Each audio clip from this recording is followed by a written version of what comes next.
कि मैं अपने आप को मिसाल कह रही हूँ, मिसाल के तौर पर कह रही हूँ, मैं तो ज़मीन की मट्टी के ज़रात से भी नीचे हूँ, लेकिन एक बंदे को मेहनत करके वो नहीं मिलता जो आपको बग़ैर मेहनत किए मिल जाता है, तो आपको क्या ज़रूरत है मेहनत करने की। अब तो काम से ज्यादा कपड़ों पर तवज्जो दी जाती है। जी, कौन सा ब्रांड पहना है यार? मैं तो कल ही गया था ना, बर्मिंघम गया था, इंग्लैंड से मैं लेकर आया ये शर्ट, और तुमने एक कोट कहाँ से लिया? यार ये मेरे दोस्त ने मुझे गिफ्ट। और पूछना भी ये कितने का लिया? 10,000 का। मैं आज तक पैसे नहीं मैंने जेन में रखे। अच्छा। तो दिल करे दुकानदार को कह रहे हो 200 तो कम करो ना। लिबास की अगर बात की है, ब्रांड्स की, तो ये मेरा ख्याल है कुछ ही लोग हैं इस पे मेरी बड़ी रिजर्वेशंस हैं कि आप कपड़ों पे और ज्वेलरी पे और इन चीज़ों पे बहुत ज़्यादा चीज़ें खर्च करें, क्योंकि और बहुत सी ज़रूरतें हैं जिन पे हम इससे उस पैसे को इस्तेमाल कर सकते हैं। और जब आप स्क्रीन पर आएँ तो आप ये सोच कर आएँ कि आपको जो लोग देख रहे हैं वो आपसे कुछ सीखें, वो स्ट्रेस में ना चले जाएं, वो एहसास कमतरी का शिकार ना हो जाएं कि मैं ये कपड़ा क्यों नहीं पहन सकता, मैं इसको क्यों नहीं ख़रीद सकता। आप वो पहने जिसको देख के उनको तसल्ली हो कि नहीं, इसने तो हमारे जैसे ही कपड़े पहने हुए हैं, तो हमारी तरह ही बात कर रहा है या कर रही है। तो मेरा ख्याल है मैंने बहुत लोगों को परेशान देखा है स्क्रीन की वजह से। इशरत, ये फरमाइएगा, ये जो आपने बात की ये बहुत ही इंतहाई सेंसिटिव बात की आपने। जैसे हमारे एक शायर थे शकीब जलाली साहब, उनका शेर है कि ढोलक की थाप को जरा आहिस्ता कीजिए, नाना अबू सो रहे हैं। तो उनका भी ख्याल करना चाहिए।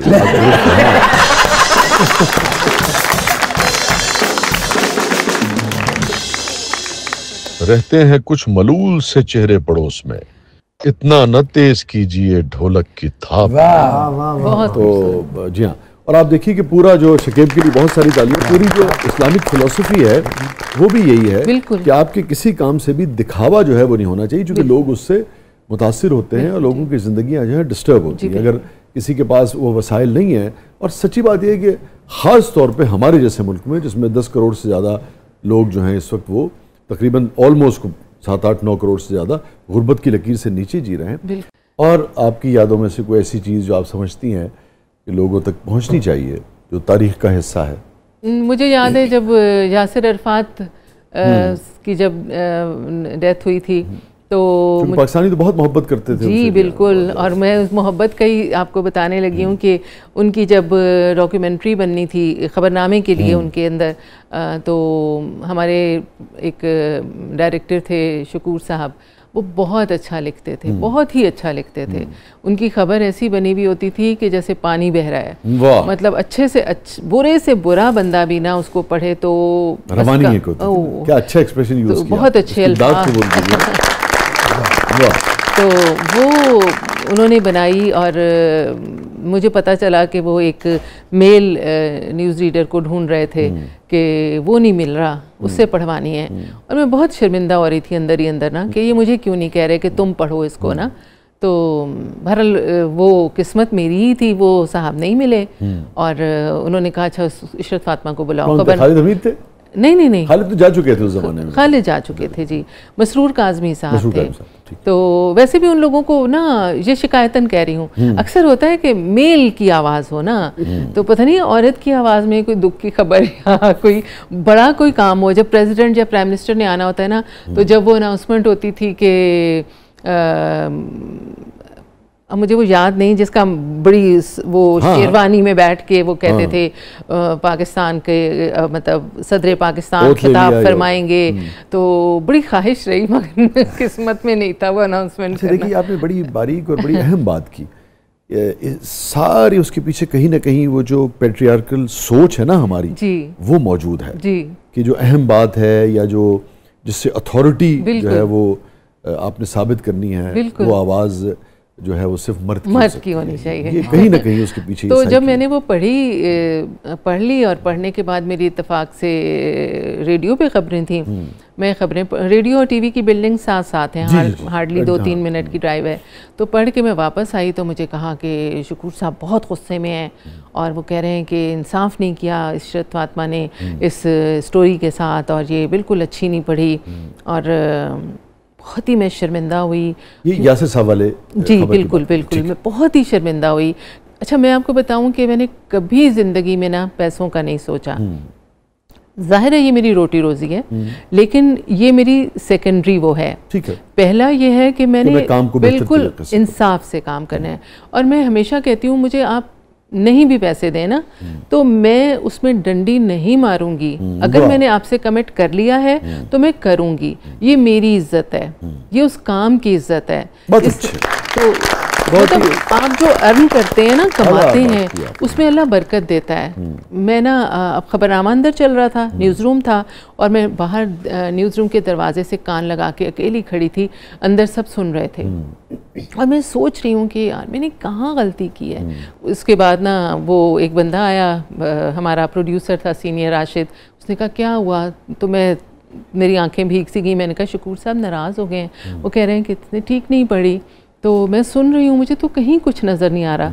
एकदम से दरवाज़ा खुला, शकूर साहब बाहर, और मैं थोड़ा सा घबरा गई। मुझे कहने लगे मेरे कमरे में आए। उनके कमरे में पीछे पीछे चली गई। तो जब मैं गई तो उन्होंने मुझे कहा कि उन्होंने मुझसे माजरत की। उन्होंने कहा मुझे किसी ने कहा कि उसको रेडियो जाने की जल्दी थी, इसलिए उसने ठीक नहीं पढ़ी। मैंने आपकी कमेंट्री नहीं सुनी, मैंने ऑन एयर सुनी है। अच्छा, उस वक्त से उन्होंने कहा किसी के कहने पे तो मैंने उनको कहा सर मैंने तो आपसे शिकवा करना था कि मैं आपकी पहली चॉइस क्यों नहीं थी, दूसरी चॉइस। क्या जवाब दिया उन्होंने? कुछ भी नहीं बोला उन्होंने, कुछ भी नहीं बोला। इसका जवाब है नहीं इस माशरे में।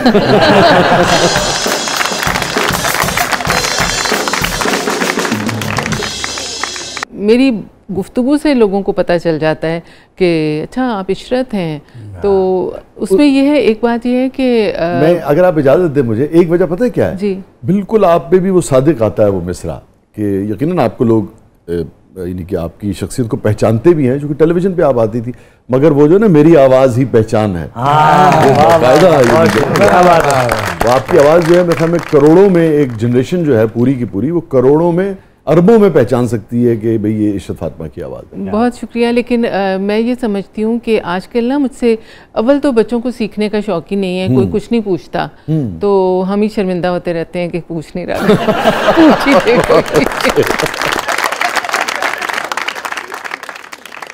लेकिन ये है कि अगर पूछते भी हैं तो ये पूछते हैं कि हम ना आप अपनी खबरें रिकॉर्ड करके मुझे दे दें, मैं उसके ना पीछे पीछे पढ़ती जाऊंगी या पढ़ता जाऊंगा, तो उससे तो मैं उन्हें कहती हूँ खबरें पढ़ने का कोई अंदाज़ नहीं होता।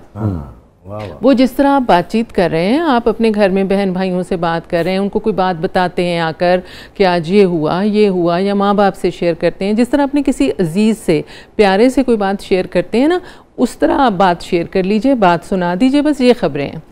अच्छा इशरत, ये फरमाइए कि जो बुनियादी उसूल आपके शोबे का है, जो हमने पढ़ा है, आप तो चूँकि माहिर हैं उस शोबे की, आप फरमाइएगा अगर correct me if I am wrong, कि भाई लहजा जो है वो मैक्सिमम सपाट होना चाहिए, उसमें किसी किस्म का एक्सप्रेशन, ख़ास तौर पे अगर आप सियासी नौयत की खबर पढ़ रहे हैं तो लाज़िम बात है किसी की उसके ऊपर राय मुख्तलिफ है, किसी का इख्तलाफ है, किसी का, तो आपके जज्बात और आपके जो एहसासात हैं और आपकी जो वाबस्तगी है किसी भी हवाले से वो नहीं आनी चाहिए। बिल्कुल। अलबत्ता इसी तरह से दुख की खबर भी अगर आप पढ़ रहे हैं तो बहुत उसमें आप अपने आप को कंपोज रह के आप पढ़ेंगे, आप सिर्फ खबर नशर करेंगे ना एक। तो आम जिंदगी में भी फिर इतना ही गुफ्तगू करते हुए आप लोग, पुरानी जो नस्ल थी, अब तो आपको पता है इतना भरपूर एक्सप्रेशन होता है, वो बहुत ही यानी कि गैर जज्बाती होकर गुफ्तगू करती थी, आम जिंदगी में ऐसे नहीं होते थे आप? नहीं, जज्बाती होती हैं। जैसे अब मैंने वर्ल्ड कप की खबरें पढ़ी थी, जब वर्ल्ड कप जीता था पाकिस्तान ने, तो खबरनामा 9 बजे का मैंने पढ़ा था, और मुझे याद है कि मतलब वो एक्साइटमेंट मेरे अंदर इतनी उबल रही थी कि जब वो ट्रॉफी लेके ग्राउंड में भाग रहे थे सब चारों तरफ, तो मेरा दिल चाह रहा था काश मैं भी इनके साथ होती और भागना शुरू हो जाती। तो उस लम्हे भी वही फीलिंग थी, चेहरे पे मुस्कुराहट थी, हल्का सा सांस भी फूल जाता है।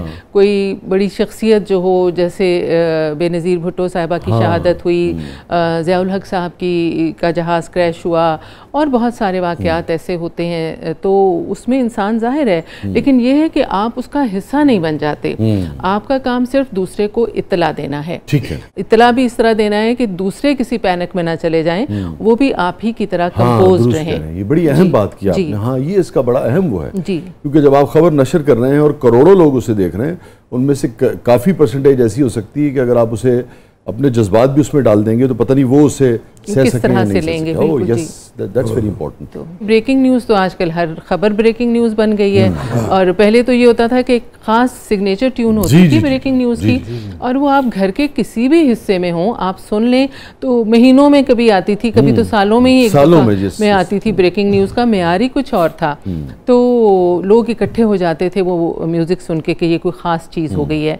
लेकिन अब तो मेरा ख्याल है दिन में 20-20 दफ़ा ब्रेकिंग न्यूज़ आती है। तो ब्रेकिंग न्यूज़ से पहले शौकत अली साहब के गाने लगा करते थे। बिल्कुल